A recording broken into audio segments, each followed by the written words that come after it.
বেহালার পর এবার গড়িয়া ভোট পরবর্তী অশান্তি। গড়িয়ার পঞ্চশায়রে দুই বিজেপি কর্মীর বাড়ি গাড়িতে হামলার অভিযোগ। বিজেপির পোলিং এজেন্ট শান্তনু সরকারের বাড়ি গাড়িতে হামলা, ঠিক এমনটাই অভিযোগ উঠে আসছে। আরো একবার জানাই, গড়িয়াতে ভোট পরবর্তী অশান্তি। গড়িয়ার পঞ্চশায়রে ঠিক কি হয়েছিল জানাবে আমার সঙ্গে সুদীপ্ত রয়েছে। সুদীপ্তর সঙ্গে কথা বলবো। সুদীপ্ত, দেখো, ভোট পরবর্তী অশান্তি একেবারে গড়িয়াতে, যাদবপুর বিধানসভার অন্তর্গত পঞ্চশায়র এবং 109 নম্বর ওয়ার্ড, এখানেই কিন্তু এই অশান্তির ছবি উঠে এসেছে। যেখানে শান্তনু সরকার, যিনি 152 নম্বর ওয়ার্ডের বিজেপির 52 নম্বর বুথের বিজেপির এজেন্ট ছিলেন, এবং তার বাড়িতেই কিন্তু গতকাল রাত 8:30 নাগাদ তার বাড়িতে এবং তার গাড়ির ওপর হামলা চালানো হয়। এবং তখন তারা ছিলেন না বাড়িতে, এবং সেই মুহূর্তে পরে একদম পরবর্তী ক্ষেত্রে দেখা যায় যে পাশে আরো একজন বিজেপি প্রার্থী রয়েছেন, প্রশান্ত ঘোষ, তার বাড়িতেও যে সিসিটিভি রয়েছে, দুখানা সিসিটিভি একেবারে ভেঙে দেওয়া হয় এবং বেশ কিছু জন দুষ্কৃতী তারা কিন্তু পালিয়ে যায়। এবং বিজেপির পক্ষ থেকে যে অভিযোগ করা হচ্ছে যে তৃণমূলের তারা যে সমস্ত দুষ্কৃতী তাদের উপর আক্রমণ চালিয়েছে, অর্থাৎ বাড়িতে গাড়িতে, এবং তারা কিন্তু তৃণমূল কর্মী। তার নাম পেলে ওরফে সঞ্জয় মাকাল তার নাম, যদিও তাকে ফোন করলেও তার কিন্তু ফোন তিনি ধরছেন না এবং তিনি বাড়িতে নেই, এমনটাই তার বাড়ির পক্ষ থেকে জানালেন তার স্ত্রী। এবং যেটা দেখা যাচ্ছে যে বিজেপির পক্ষ থেকে পঞ্চশায়র থানায় অভিযোগ দায়ের করা হয়েছে। 24 ঘন্টার মধ্যে যারা এই ঘটনার সঙ্গে যুক্ত তাদেরকে গ্রেপ্তার করতে হবে, এমনটাই অভিযোগ করছে বিজেপি। কি আপডেট পুলিশের তরফে? দেখো, এখনো পর্যন্ত কোনো আপডেট নেই পুলিশের পক্ষ থেকে, যদিও বেশ কিছু সময় পেরিয়ে গিয়েছে। এখন আবার এই দুপুর বেলাতে বিজেপির কর্মীরা এবং একই সঙ্গে যাদবপুর বিধানসভার যিনি বিজেপি প্রার্থী সর্বরী মুখোপাধ্যায়, তিনিও পৌঁছে গিয়েছেন পঞ্চশায়র থানায়। তমশ্রী, বেহালার পর এবার গড়িয়া ভোট পরবর্তী অশান্তি। গড়িয়ার পাত্রশায়রে দুই বিজেপি কর্মীর বাড়ি গাড়িতে হামলার অভিযোগ। বিজেপির পোলিং এজেন্ট শান্তনু সরকারের বাড়ি গাড়িতে হামলা। বিজেপি কর্মী প্রশান্ত ঘোষের বাড়িতেও হামলার অভিযোগ। তৃণমূলের বিরুদ্ধে অভিযোগ বিজেপির। যে ছবি আপনাদের দেখাচ্ছি সিসি ক্যামেরা ফুটেজ, এবং সিসি ক্যামেরা ফুটেজ এই মুহূর্তে দেখছেন, যেখানে প্রশান্ত ঘোষ, বিজেপি কর্মী প্রশান্ত ঘোষের বাড়িতেও হামলা।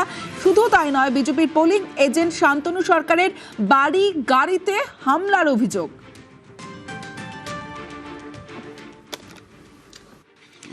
মানুষ ভোট দেওয়ার জন্য রাস্তায় ছিল, এদের মাথা খারাপ হয়ে গেছে। পোল হয়েছে 93%, ফলে মাথা ঠিক রাখার কথা নয়।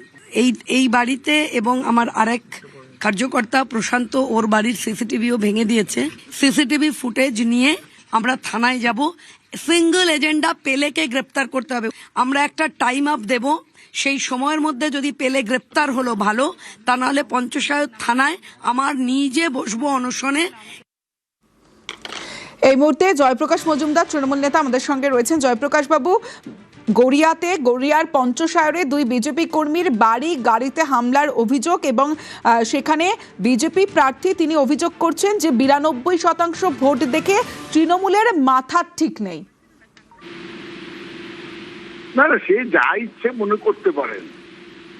4 তারিখ পর্যন্ত এরকম অনেক রকম মনে করাকরি থাকবে, অনেক মতামত থাকবে। 4 তারিখে রেজাল্ট বেরিয়ে গেলে মমতা বন্দ্যোপাধ্যায় আবার ক্ষমতায় আসবে, এদের এই মনে করা করি মতামত দেওয়া সব শেষ হয়ে যাবে। আমার কথা সেটা নয়। আমার কথাটা হচ্ছে উনি কাকে হুমকি দিচ্ছেন। যে আজকে তো পুলিশ আছে, ইলেকশন কমিশনের আন্ডারে এখনো আছে পুলিশ, তো নির্বাচন কমিশনকে বলুন না, ওনাদের পকেটের সংস্থা। তো এত বলার কি আছে? মিডিয়াতে হাওয়া গরম কেন করছেন? তাতে কিন্তু বিপদ বাড়বে। আমি বলছি আজকে বাংলার সমাজে হিংসা হচ্ছে কেন? তার কারণ হচ্ছে স্বরাষ্ট্রমন্ত্রী তিনি বলে গেছেন উল্টাকে লটকাকে বিচার করুঙ্গা। এটা হচ্ছে সমাজ বিরোধীদের ভাষা, হিন্দি সিনেমায় থাকে। কোন ভারতীয় আইনে উল্টাকে লটকাকে বিচার হয় না, কিন্তু সেইটা বলেছেন মঞ্চ থেকে স্বয়ং স্বরাষ্ট্রমন্ত্রী। অন্যদিকে উত্তরপ্রদেশের মুখ্যমন্ত্রী বলেছেন আমি বুলডোজার নিয়ে এসে দেখে নেবো সব তৃণমূল কংগ্রেসকে। বুলডোজার এইসব কথা বলে এমন উস্কানি দিয়েছেন, তাতে তো বাংলার অনেক লোকের মনে আগুন জ্বলছে যে আমরা কি হাতে কি আমরা অসহায়। বাঙালি বললেই হিন্দি ভাষীরা এসে আমাদের ধমক দেবেন, চমক দেবেন, কে অধিকার দিয়েছে? সুতরাং আমি বিজেপির প্রার্থীকে আপনাদের মাধ্যমে বলছি, আপনারা আর এই হুমকি রাস্তায় যাবেন না। বেশ এতে হিতে অনেক ধন্যবাদ বিপরীত আপনাকে।